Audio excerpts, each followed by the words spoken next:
Today I'm going to talk about why plants die, and when you'll find out, you'll think, oh God, and I've been doing that all the time, and now I know why. What people do is they buy a plant, they have good intentions of planting it that day, but most often than not they don't. And what they do is they sit it on the concrete, normally near the tap, because what they know is if they put it near the tap, they're more likely to water it. Now what happens is, the concrete heats up during the day, especially in summer. The concrete heats up during the day, and what you're actually doing is cooking the potting mix. Now when potting mix gets cooked, it gets dry and the potting mix shrinks. So what you end up with is a gap between the potting mix and the pot. You end up with a crack there because the potting mix has shrunk. It's like a sponge, it shrinks when it gets dry. Then when you finally do water after a couple of days, the water just runs straight down the crack, out the bottom of the pot, and you think you've watered it, but you actually haven't. Another couple of days goes by, the potting mix shrinks again. Now the crack is bigger, you water it again. This time the water just runs straight out. The potting mix actually gets no water at all. Now what happens after a few days is you can see what happens, the leaves start to droop. This plant is getting ready to die. What it'll do first of all is the leaves will droop, then those leaves will turn yellow, then they'll drop off, and then if you don't water it, well, it's going to die.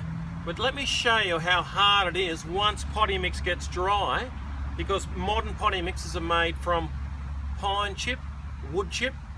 They're wood products. And what happens is once they get dry, they actually become hydrophobic, and it's very hard to get them wet again. In fact, you can't get them wet again unless you sit the pot in a bucket of water. Now you just watch, I've just told you that this potting mix is made out of wood. See what happens when I sit it in a bucket of water. It's wood, it floats like a boat. Now watch what happens when I hold it under the water.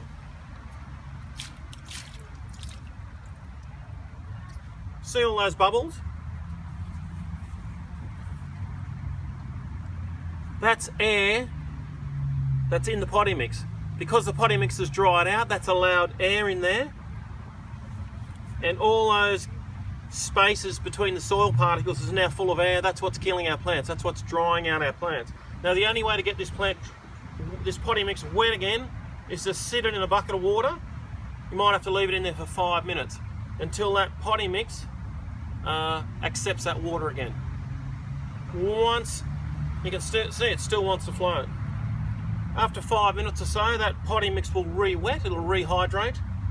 Then you need to plant this plant in the ground as soon as possible. Whatever you do, 99% of plants that are returned to us have never been planted. So what that tells us is, if you plant your plants, they've got more chance of survival. And of course, when you do plant them, you need to water them still. At this time of year in winter, a couple of times a week will be enough to keep them alive.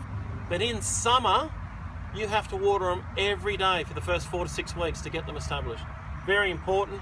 And if you put mulch on your garden, mulch stops up to 75% of the water from evaporating. So it just makes sense. If you mulch your gardens, your plants have got more chance of survival. So there's a great story for you. Hope you know now why you've been killing your plants.